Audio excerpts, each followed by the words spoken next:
Welcome to the Mockingcast, the podcast of Mockingbird Ministries. I'm David Zoll, your host, and in just a few moments, I'll be joined by my co-hosts, Sarah Condon and RJ Heyman. We come to you every week to explore a few of the places where we currently see grace, and its absence, playing out in unexpected and compelling ways. Glad to have you with us. Praise the Lord. Praise the Lord. God. Hey, you two. Hey, Hey. This is the last episode before we go on a 2-week vacation break, or a brief hiatus. whatever passes for vacations right now. But what's happening? Going to see grandparents and not killing them is what counts as vacations right now. Yeah, exactly.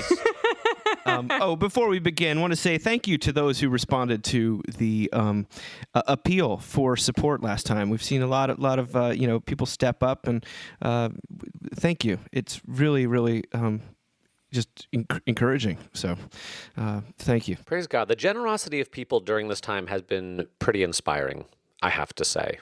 So, yeah, thank you. Hashtag low anthropology. But absolutely. That's right. I Wait, agree I have with to you. rethink my entire I was theology like, I don't feel generous, but okay. Well, before we dive in, what's happening? Whew, we were supposed to be on sabbatical right now. We're supposed to be gone, You are. and It's a different kind of sabbatical. it's a different kind of sabbatical. It's really stressful and then nothing to do sabbatical. That's the best kind. Yeah. It almost kills you, and then there's nothing, and then there's just a void of things to do. But and you're don't... growing in such spiritual wisdom. Yeah, and so now instead of that, we're going to Mississippi to see my parents, which will be great. And we've gotten a cabin in rural Arkansas, which is not the same thing as California, which is where we were going to go. I hear Arkansas is beautiful, though. Actually, like the mountains of my Arkansas are daddy's from incredible. Arkansas. It is really pretty. There's some hiking. It'll be what it is. We're honestly, we're just thankful we can get away at all. I feel like we're doing well. Honestly, I feel like we're doing okay. RJ, you're still in Houston. I can tell by the room. I am. It's but 17 days from today, the Packers show up and pack up our house and move us to Florida. But we're really excited, and we found out Jackson will start college in the fall. Did I mention that last week already? Did I say We that? weren't sure. Yeah, as of now, they're gonna start in August. Praise God. So things are okay. Big news in our little neck Oh, of the yeah. woods. You got a girl. We got a girl, Aw. little puppy. My middle son's been begging for a puppy for years, and I did not grow up with house pets. But watching how much he loves puppies, and we have a lot of people who walk dogs in our neighborhood, it was just kind of felt like depriving him at some point, even though it's another thing to add into our insanity. My 3-year-old is just potty trained, and so it's I was like, you kind of have a puppy in him. I kind of have a puppy. I felt that I've had a puppy. You gotta in have him. someone peeing on the floor. And or, I was like, I guess I'm about to have a Yes. void of, Yes. feces in my life. So why not just fill it again? Yes. That's right. You thought you were done cleaning up poop, but I guess not. I So, desperately praise begged God. for new carpet in the rectory, and because our carpet's old enough to vote. And Josh was like, all right, let's do it. Let's go look at carpet. Ugh. It's like we come home and both kids and the dog peed on the carpet. He's like, look, we're going to wait, okay? Sorry. But until everyone's not peeing on the carpet, we're not getting new carpet. That's right. Well, so far it is like having an infant around. Yeah. Because this is a 10-week-old She's puppy. little, yeah. Were you guys picky eaters as kids? Speaking of infants. No. No, Not really. No. Were you? In fact, I remember the moment when I decided to. We were just talking about this the other day at home because we have a picky eater. When I decided I was just going to give up on fighting my parents, I was like 4 or 5 years old, and it was a vegetable soup, and I clearly remember taking a bite of it and being like, "Actually, this ain't bad," So but yeah, no, I wasn't. But we're definitely one of our kids is a picky eater for sure. RJ, do you guys have any picky eaters in your house? Not really. I mean, a little bit, but they're pretty good about eating just about anything we put in front of them, and they'll try it again, if they don't like it. But anyway, I mean, I know I have some stories. Should I tell them now, or should I wait for the Let's wait the till article this to be read? article has been read. This was in CNN, and out of a study that just came out, picky eating linked to demanding parents who limit food. Study says demanding that a child eat or restricting food are associated with some of the pickiest eaters, according to this new study published Tuesday in the journal Pediatrics. Lower levels of picky eating in children were associated with parents imposing few restrictions on food and a lack of pressure to eat. Eating is one of the few domains kids can exert some control over, said senior author Dr. Megan Pesch, a developmental and behavioral pediatrician. As a result, she says, don't force kids to clean their plate. Don't make them sit at the dinner table until they eat a certain amount of food. And avoid bribing with food. I was going to say, I failed that test. Josh, did you hear that? We got to stop bribing her. Guilty as charged. That can be hard for parents, Pesch acknowledged, sharing that she too struggles not to do the same with her 3 small children. It's a natural inclination to say, if you eat your green beans, you can have dessert. Yep. But that can backfire and create an even larger negative association with that food. The study found no difference among children due to socioeconomic demographics, but did find higher rates of picky eating among children who had problems regulating their emotions. Towards the end, though, she ends on a little note of grace. She says, some kids are wired to be more cautious, to be a little bit more anxious. I don't think parents should really feel a personal blame for this. Some kids are just going to be picky. After basically telling us that they're going to be a lot more picky if you force food down their throats. We happen to have one very broad palate of my children and then one increasingly narrow one. And then a 3-year-old who I don't even consider a sentient human being at this point. He basically subsists on pancakes and Uncrustables. And fruit bars. Yeah. Yeah. So Uncrustables. his is just give him whatever he wants to make him be quiet. And now we Marshall got a puppy. eats so much cookies and cream ice cream, so much ice cream. You better feed him in the morning, and we have the freezer that's on the bottom, so he can just go over, he can get open it out it up, his own get self. it out, and just take it down. Oh, take it was a dark downtown. day when my 3-year-old figured out that if he used all of his strength, he could pry open that freezer. That's right.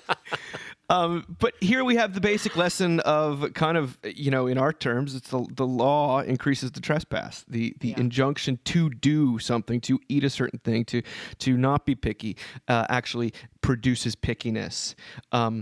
But let's hear your stories of this, because it's a very present reality for some parents. And I know actually some parents who are deeply ashamed that they go to places and their kids refuse to eat what their friends have made, and it's not anything medical. It's just that they only will eat chicken nuggets, So it's not a minor thing for some parents. I do want to say, you shouldn't be embarrassed about that. If people are having kids over for food, or for dinner, they should definitely make frozen garlic bread. I don't understand. Do you know what I mean? I don't know. Why would any meal lack Texas frozen toast? Garlic bread?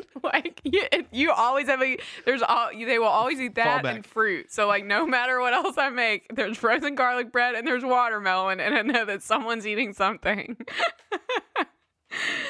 Do you find this to be true? I thought this was interesting timing. I'm eager to hear RJ's stories because we already ate a lot together. We already were, we're one of those families that tries to do dinner together. So we probably, in a bad week, we have dinner together 4 nights, but most nights we have dinner together. But now in the pandemic, it's every night, nobody's got plans, there's no meeting you're going to, everybody's eating dinner together every night.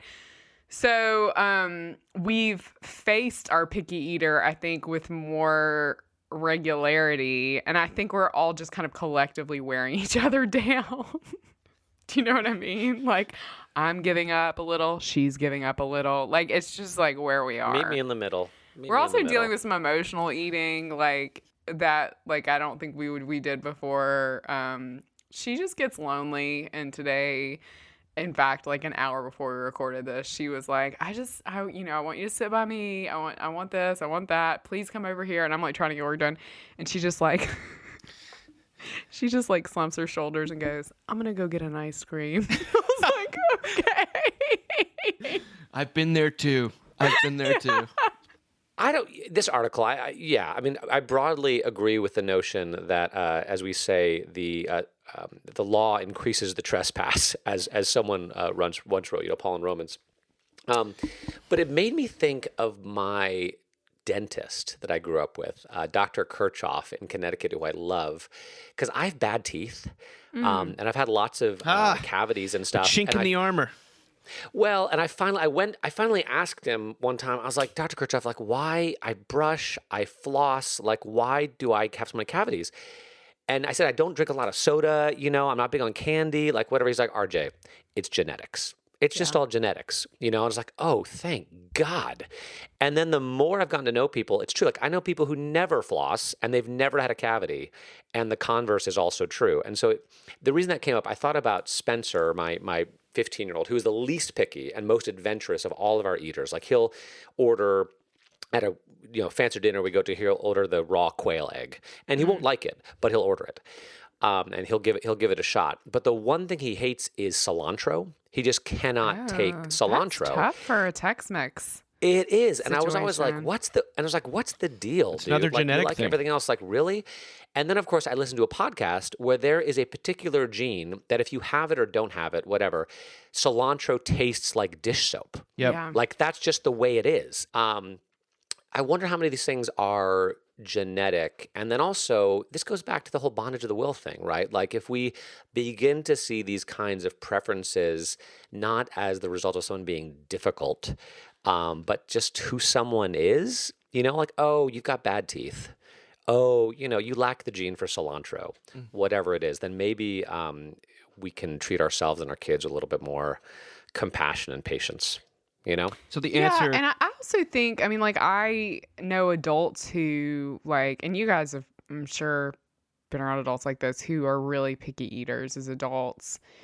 And, sometimes that's just a matter of, like, the family you were born into and the kind of foods you were exposed to. Like, I agree with you, RJ, in that I feel like we have very little control over how this plays itself out. This article did make me feel like super guilty though, because I definitely do stuff with our kid where I'm like, if you eat this, you can have more ice cream.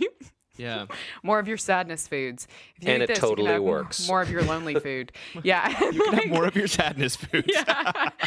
but it does work. But it's, I mean, I don't know.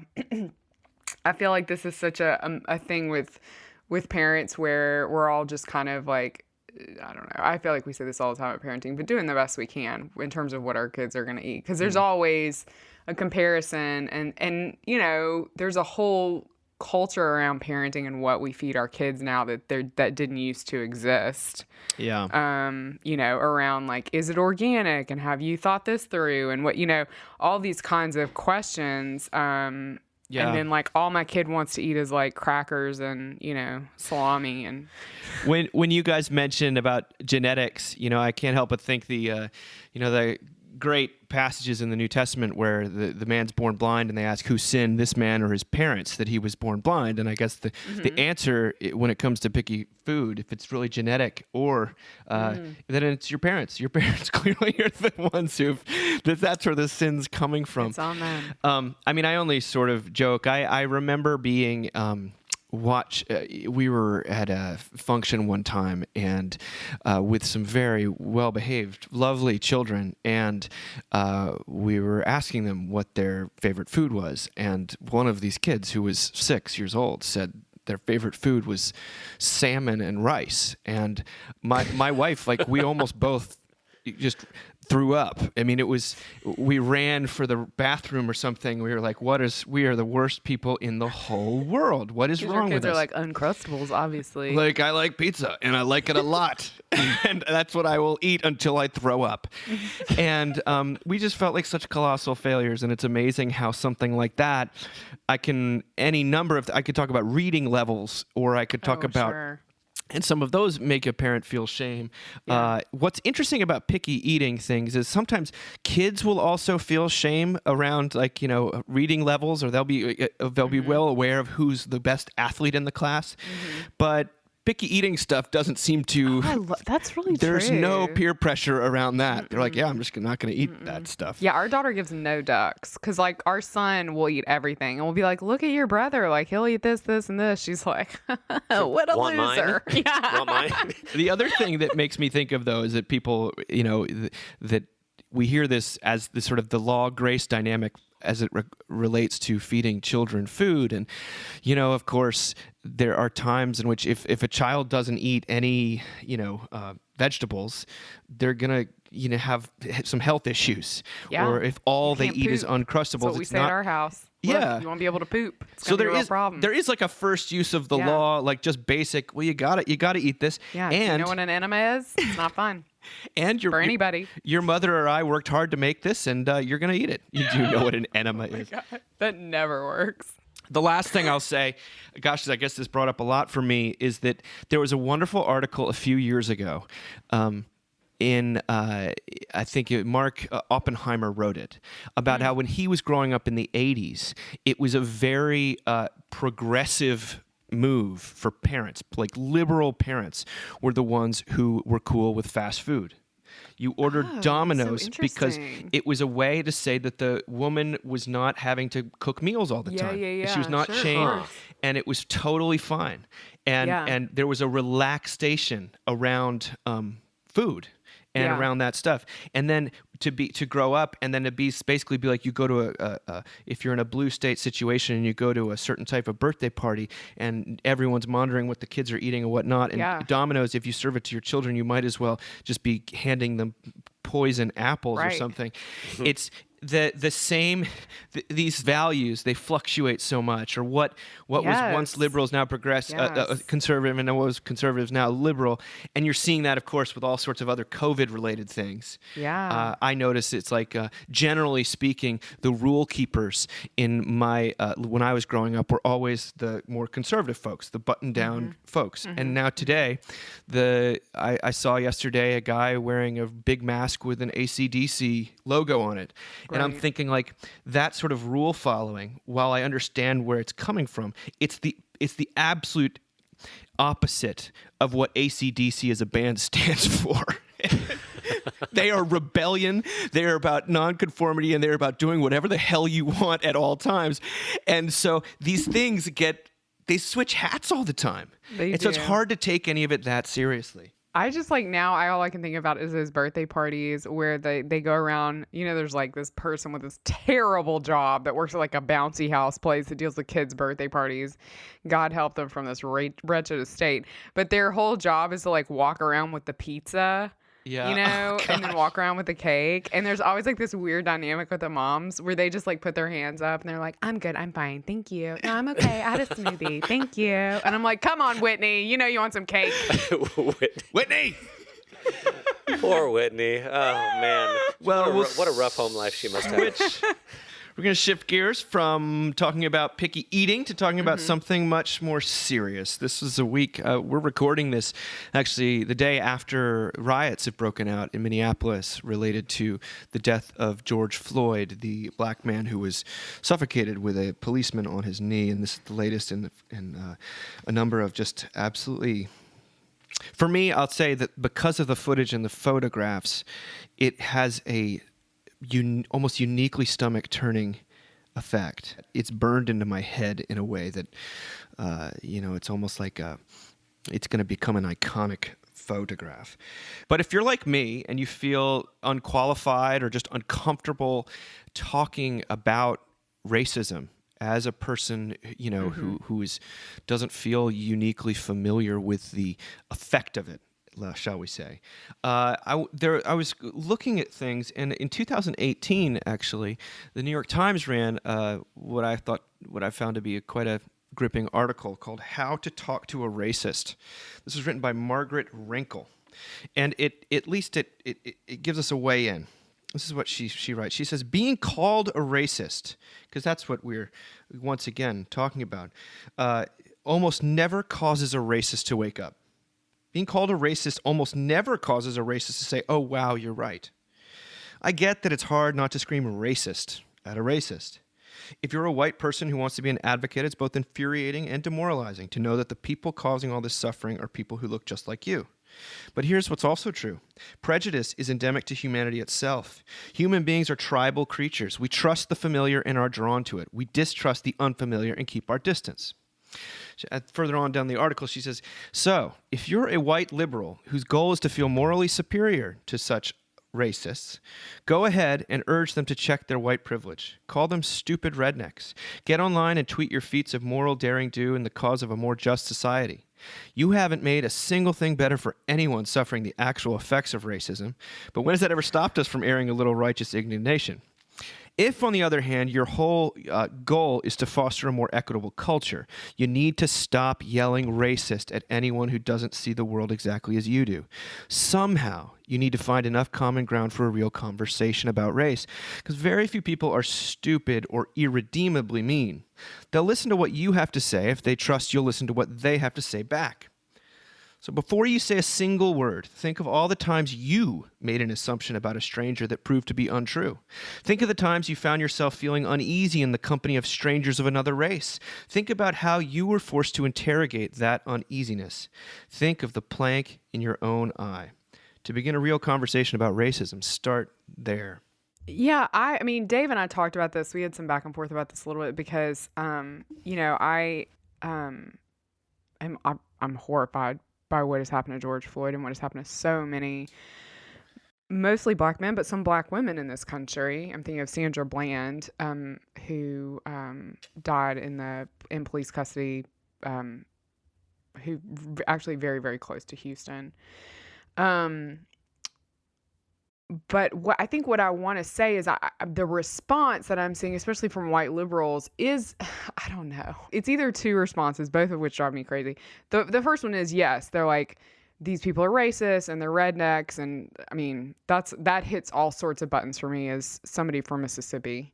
But then the other thing that I'm seeing is like people like, we have to examine our own, like I'm going to do the work kind of thing. And I'm like, cool, but like I feel like mostly you get it, and like maybe white people who permanently feel guilty are not really doing a lot for me except like getting to feel guilty. But there's this whole population of people who are legitimately racist, right? Who we're not engaging at all. We're just sort of like canceling them. We're kind of just like throwing them out, and that's not going to do us any good in the long run. I mean, it reminds me so much of that documentary about the flat earthers, people who believe that the world is flat. It's called Behind the Curve. And how there were all these social psychologists who were like, look, if you keep telling these people they're stupid, you're going to just back them so far across the room, you won't be able to reach them. Do the self-work if you want to do it. When you feel called to do it, I don't mean to poo-poo that, but like, it just feels inactive to me on some level. When the scary conversations we don't want to have, or maybe not so much with ourselves, but are with people who are legitimately racist. And how do we navigate it? How do we navigate this when they're our family? I mean, I'm from a place where I have family who say racist things. And one thing I would say is it was modeled for me very early in my household of origin to have these conversations with people who are racist in a compassionate way, but in a direct way. And that was a huge gift to me as a kid. So, I mean, I think that that's useful, but I mean, I distinctly remember, and I have a lot of aunts, so I can say this without knowing which one it was, but I distinctly remember just a few years ago, I was around one of my aunts and football was on and she made a racist comment. And I just turned to her, we're going to call her Aunt Jane, because I don't have an Aunt Jane. I just turned to Aunt Jane. I said, Aunt Jane, we don't say things like that anymore. And it was like, and she looked at me like, we don't? And I was like, no, honey, we can't say things like that anymore. You don't talk like that anymore. Like, that's not where we come from on this anymore. I think the nuance here that I think is important is when we talk to people who are very racist or who are racist, I think we actually should say we, right?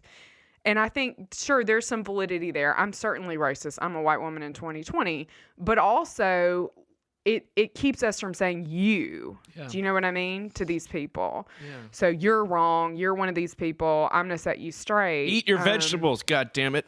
Yeah, I mean, it just doesn't work.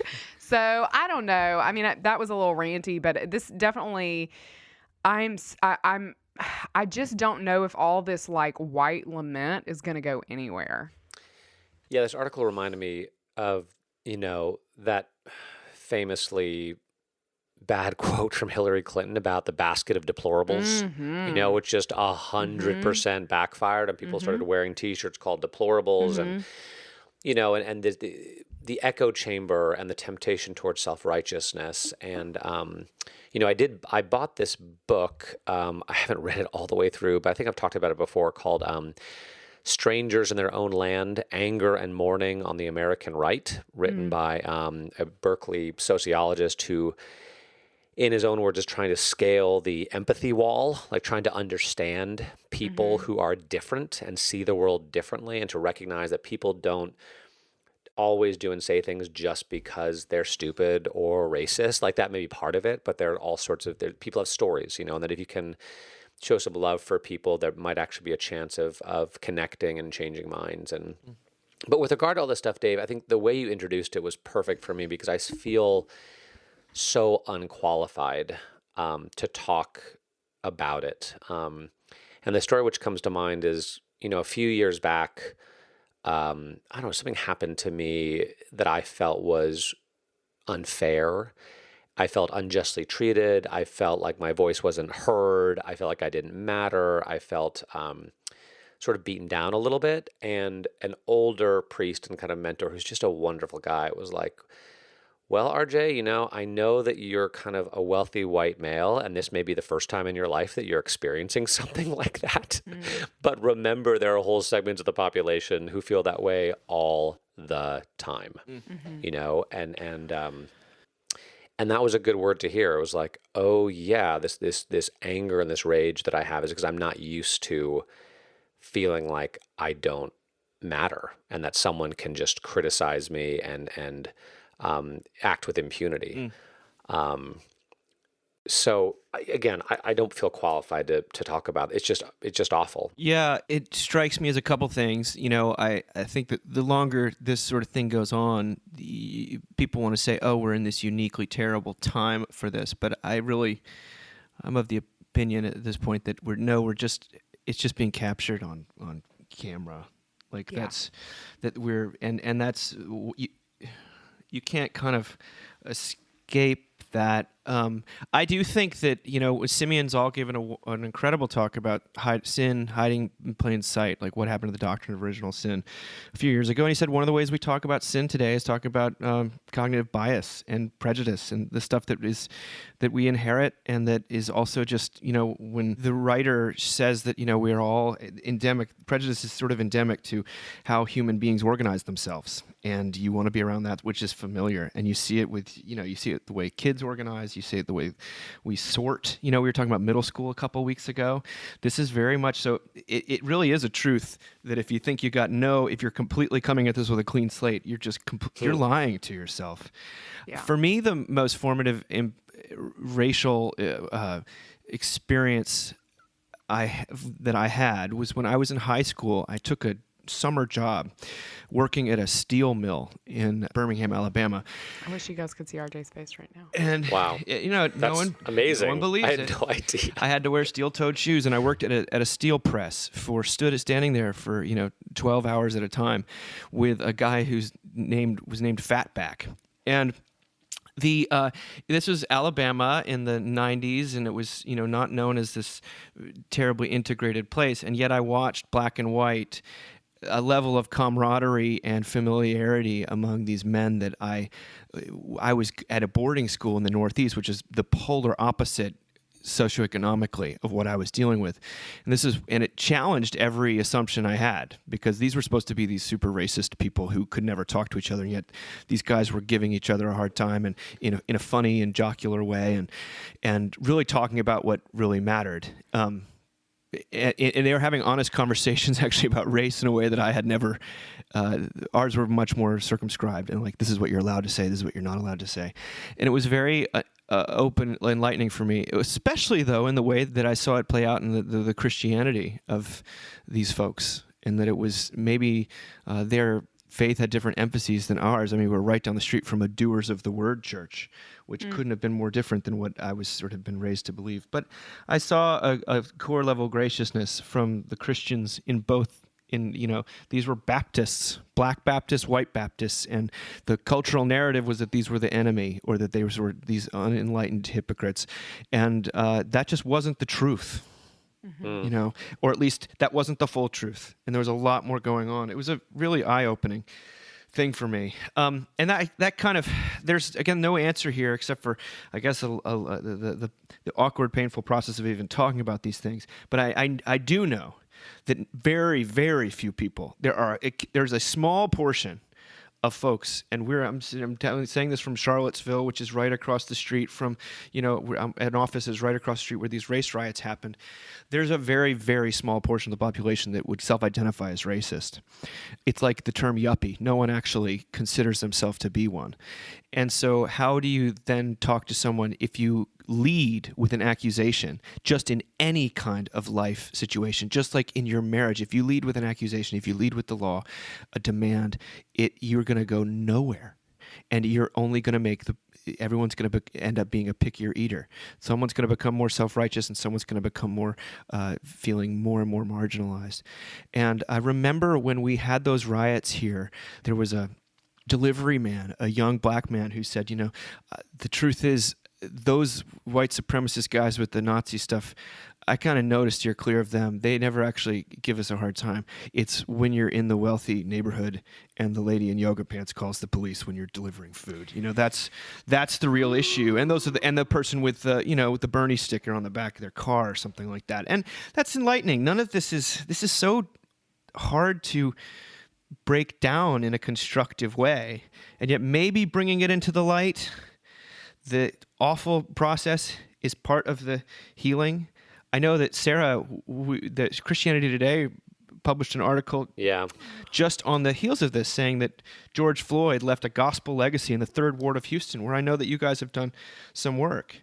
Yeah, I read that. It was so striking last night to see. I mean, I kind of couldn't believe what I was reading, that he just because it was like, oh my God, he served like right here, like, and they talked about him being in these community events, and we go to those community events. So this is this area in Houston where our church feeds kids every weekend.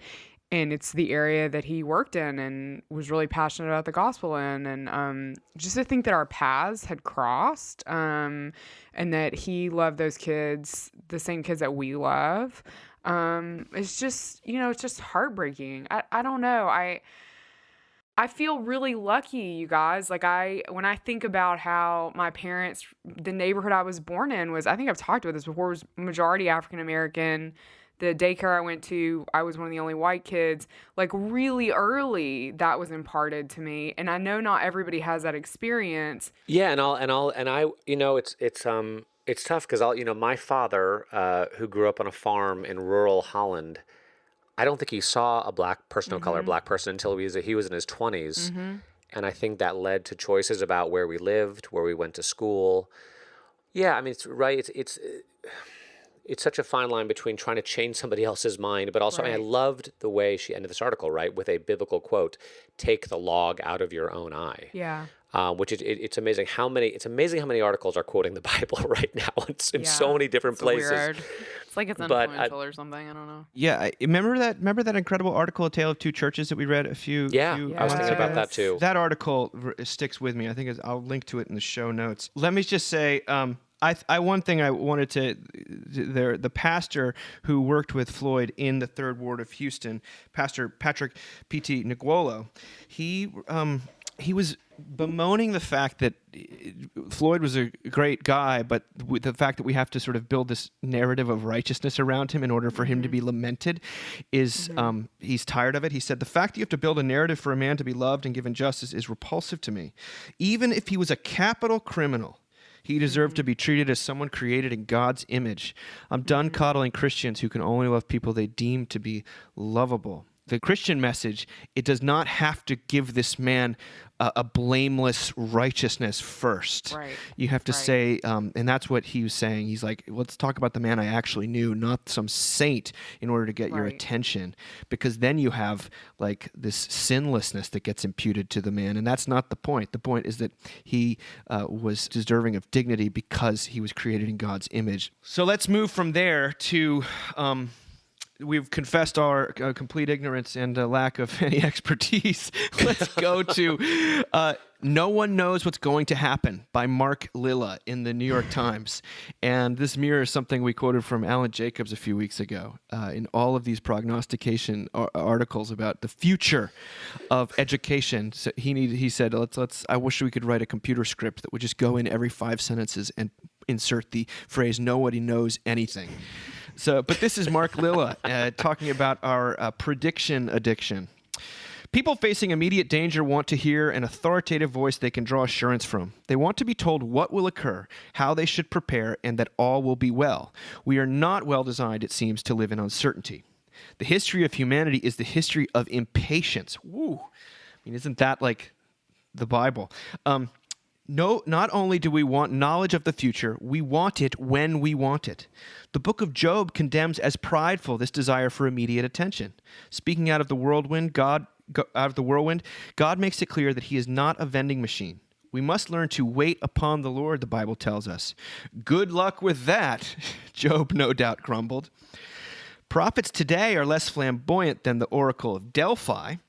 Augurs have given up on sheep livers and replaced them with big data and statistical modeling. The wonder is that we still cry out for their help, given that the future is full of surprises. The public square is thick today with augurs and prophets claiming to foresee the post-COVID world to come. I myself have been pursued by foreign journalists asking what the pandemic will mean for the American presidential election, populism, the prospects of socialism, race relations, economic growth, higher education, New York City politics, and more. And they seem awfully put out when I say I have no idea. You know your lines, just say them. At some level, people must be thinking that the more they learn about what is predetermined, the more control they will have. This is an illusion. Human beings want to feel that they are on a power walk into the future, when in fact, we're always just tapping our canes on the pavement in the fog. Well, it's just unassailably true, right? That people want to know the future. They want to be able to bank on something. We have a desire for control. And in some ways, I know we hesitate to talk about the gifts of this moment, but things are so uncertain and so ever-changing day to day. It's forcing us into greater flexibility, some degree of faith. I do think, also as Christians, we have this. There's some things we're sure about, or we say we're sure about. Right? We're going to die. We are loved, and that. At the end of the day, everything actually is going to be okay, even if it's not today or tomorrow or a week from now or a month from now. And I think that to the degree we live in that hope and live in that faith, it gives us the ability to weather the storms of uncertainty that are just sweeping over us right now. Knowing that our lives, the lives of the people we care about, that we're responsible for, are ultimately not in our hands or their hands, but in God's hands. And I say that I'm someone, I don't know, I'm not a big planner, honestly. I am kind of a day-to-day, seat-of-my-pants kind of person, so it's probably easy for me to say. There's something about this moment like that it wears on you, but it's a little bit exciting too, because every day is new and you never quite know what's going to happen. It goes back to that old cartoon, right? The Christians in the Colosseum with the lions being let in, and the little tagline, "God loves you and has a wonderful plan for your life," which is ridiculous and true at the same time. And for whatever's in God's plan for our life right now is for me to be moving in the middle of a pandemic, and Sarah to never leave the house, and Dave to have gotten a haircut and a dog. And God is present and active even in the midst of our fumbling uncertainties. And I find that profoundly hopeful. And again, I also find it profoundly hopeful that a Columbia humanities professor is quoting Job in the New York Times. Praise God for that. So, God's purposes move forward even in the midst of our uncertainty and fear.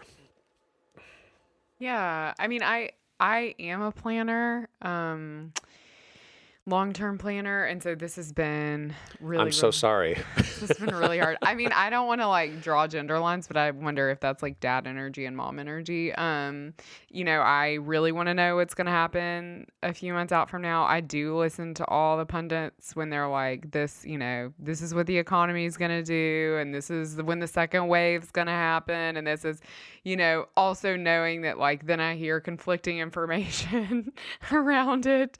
So this has been very hard for me to kind of not know.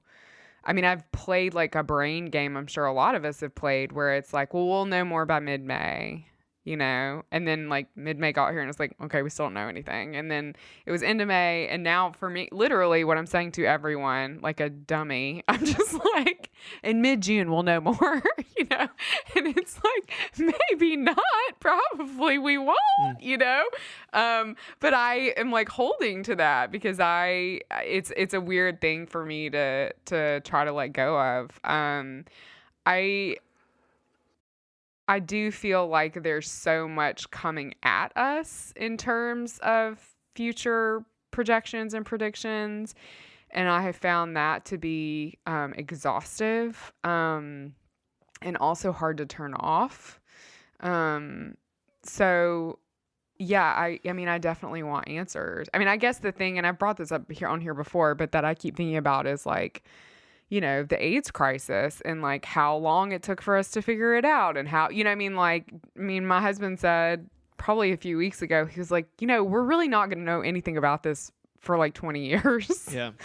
Which is true, Apparently smoking helps. Apparently smokers have a lower rate of infection, that, so we should all like, take up finally, smoking. they get their day. You know what I mean? Like, turns out it was a good decision. Like, you do you, right. The hats It's are like switching all was the it time. Sleeper when Woody Allen wakes up and he's like, turns out wheat germ is terrible for you, but chocolate and smoking are excellent. Yeah. I keep looking at this prayer. Do you guys know the book Every Moment Holy? No. It's like No. a collection of like really, I mean, some of them are really quirky little liturgies. So like some of them, like there's one for a meal eaten alone, and there's actually one for first responders. There's a liturgy for waiters and waitresses. But anyway, there's one that I've read a lot with the small group I'm a part of. And I'm just going to read the first two paragraphs because they're my favorite, but it does go on from here. In a world so wired and interconnected, our anxious hearts are pummeled by an endless barrage of troubling news.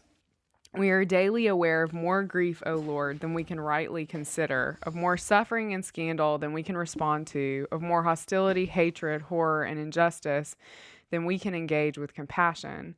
But you, O Jesus, are not disquieted by such news of cruelty and terror and war. You are neither anxious nor overwhelmed. You carried the full weight of the suffering of a broken world when you hung upon the cross, and you carry it still.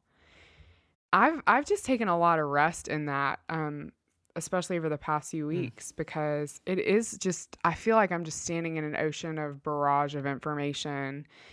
And a lot of that is my own doing because I won't put my phone down and I won't turn the radio off. But, I mean, own doing is relative to the bound will these days.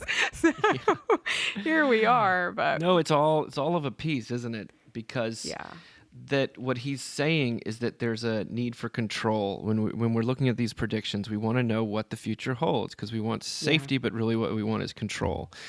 And what the further level beyond that and is that you're going to look for what you kind of want to be true as well, especially when it comes to left-right distinctions. I don't think we've ever seen such a time when people are kind of looking for something. There's narratives, and everyone's trying to reinforce narratives. And you can watch someone look at the exact same piece of data and interpret it polar opposite ways. And it's another form of control. I have this story that needs to be true, and anything that contradicts it needs to be assimilated somehow.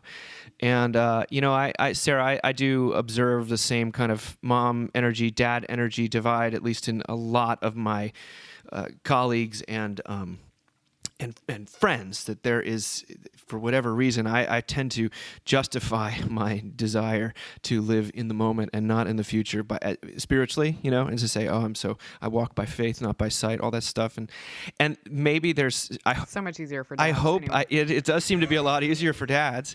We've got to keep people's shoe sizes in our brains. I resent So. It's so true. Well, I'm just saying, I do think that my faith does play some role in my ability to not, I've always people always like, what's Mockingbird's 5-year plan? I was like, we don't have a 5-year plan. Our 5-year plan is that we don't Ask Sarah. We don't believe in 5-year plans. But at the same time, part of that is also driven by fear. It's a different type of fear. It's a fear of being pinned down. Yeah. Totally. And what people are saying, in either way, you're dealing with the human desire for control in some. Yes. Don't tell me what to do versus tell me what to do so I can do it. They're both very. You want the keys to your future in your own hands, and it is. That's so interesting, Dave. I hadn't thought of that. Yeah. So I when I'm tempted basically to rationalize the ease with which I don't live in the future. It is just as unsavory a route, and perhaps it mixed. It's mixed, just like everything. Well, I thought we would end on a. Oh, sorry, RJ. Yep. Well, just one more thing. As Sarah was talking, it reminded me. Last Sunday, I preached on the First Peter passage in the lectionary, and it was so good. It was, "Do not be surprised at the fiery ordeal you are enduring, as though something unusual were happening to you.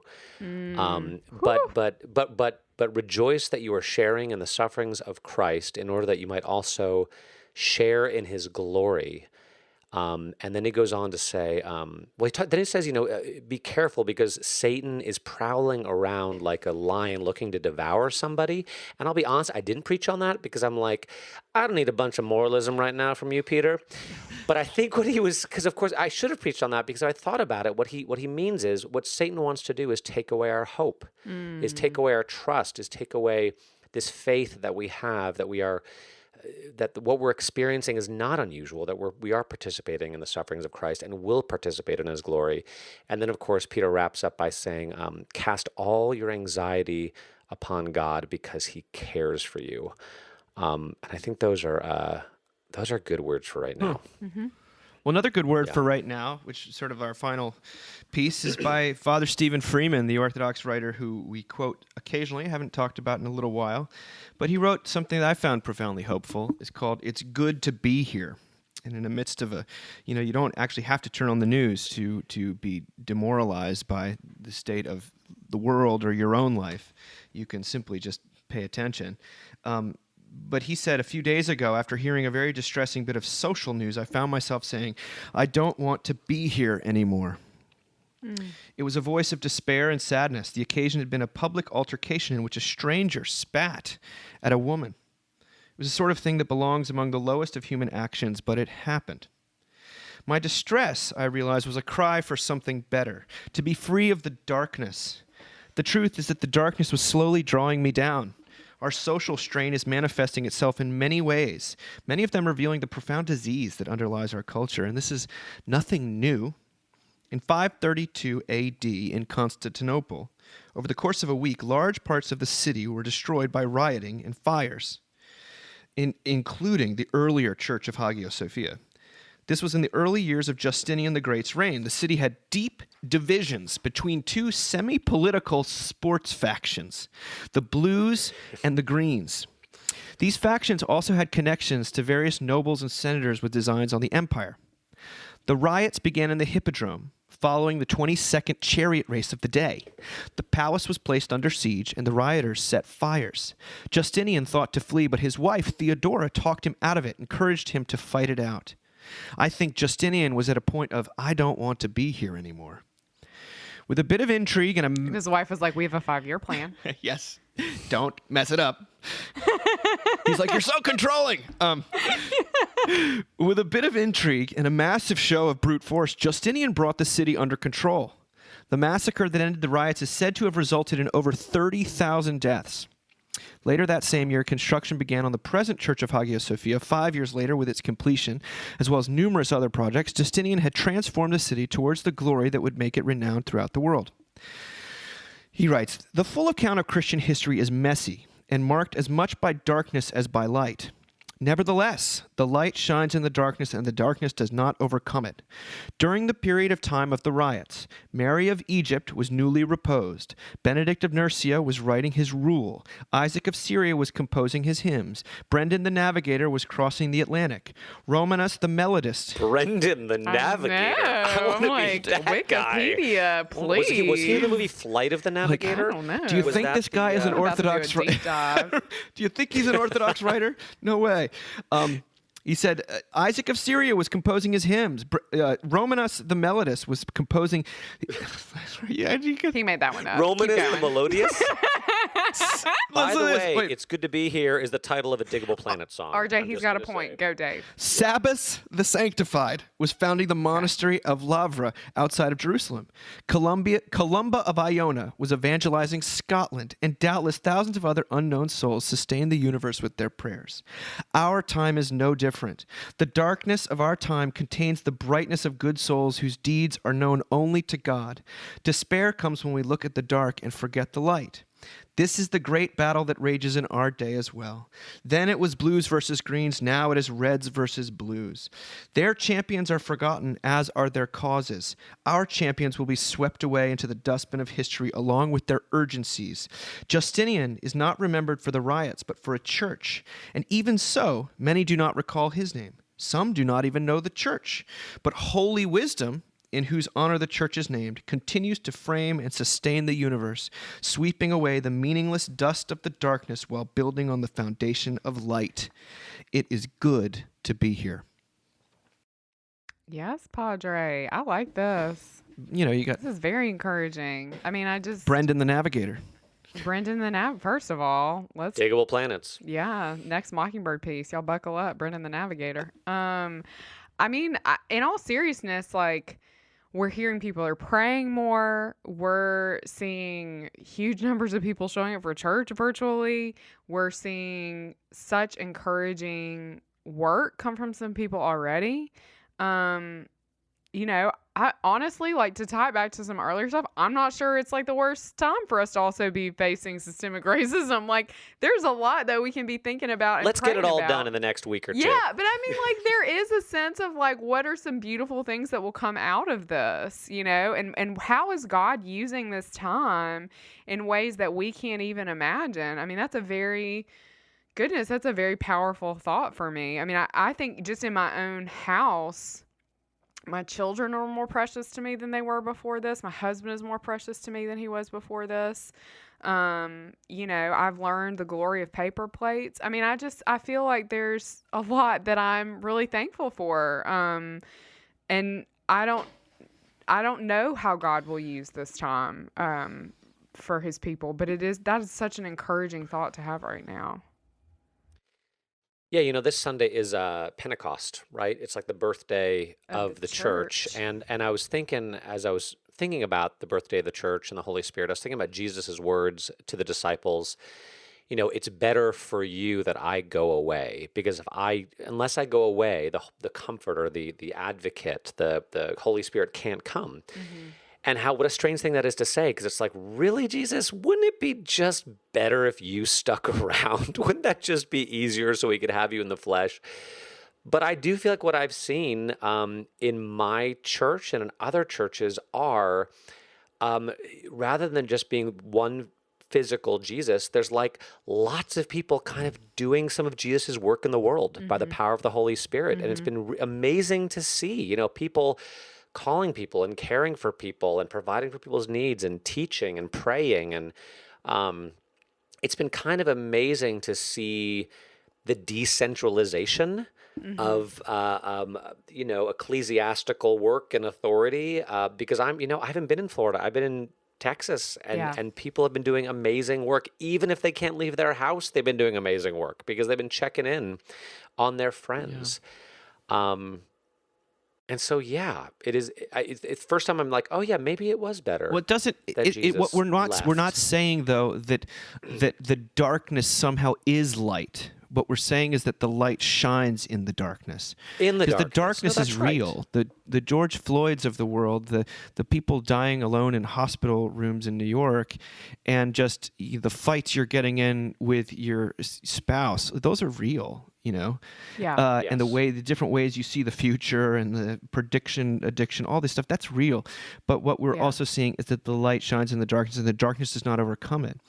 And because that's what we'd be lying not to testify or bear witness occasionally to the fact that, Sarah, you said that you quoted your husband saying that we're not going to know really until 20 years what on earth really is going on.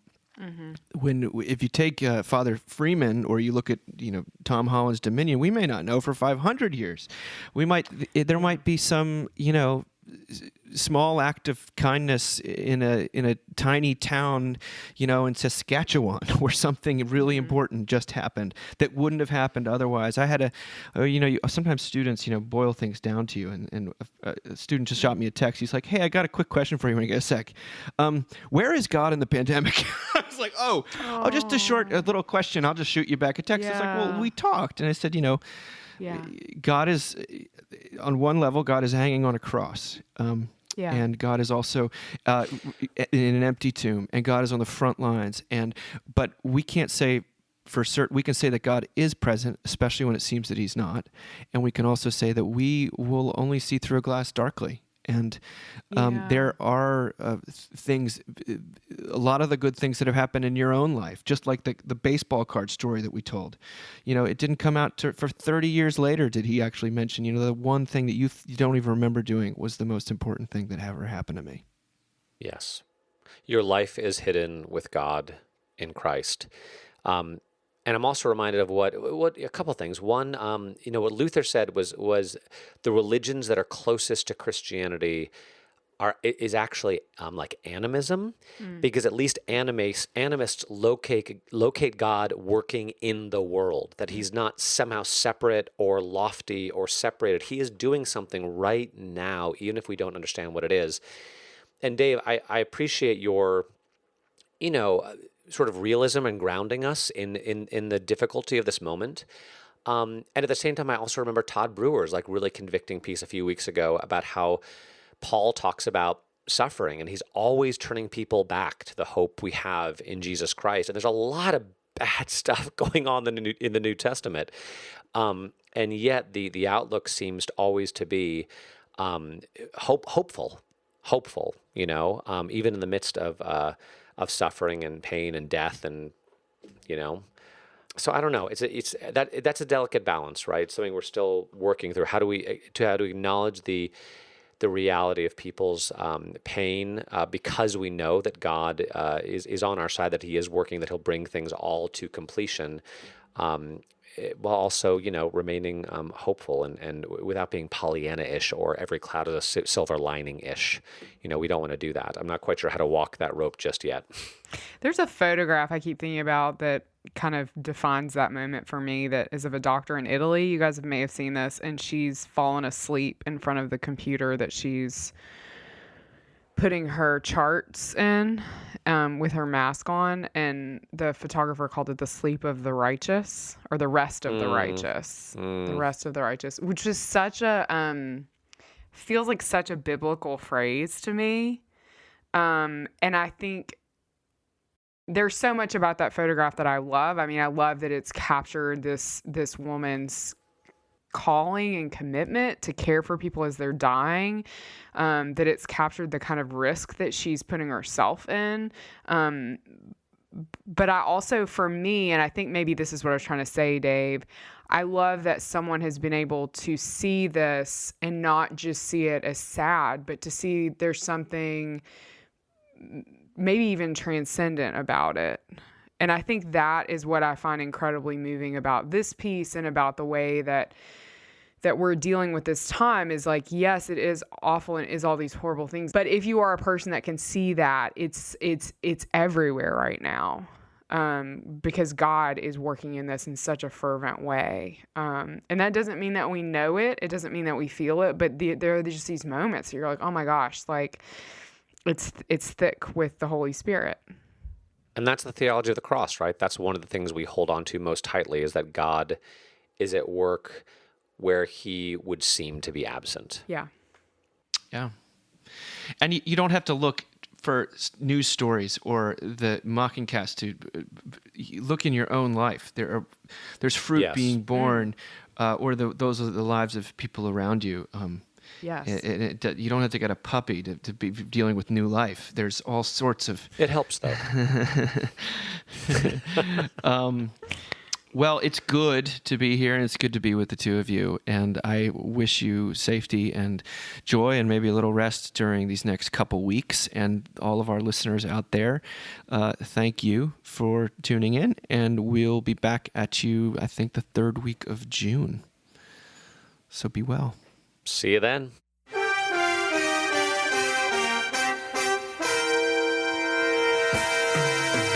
Thank you for listening. Remember, you can find us on the web at www.mbird.com.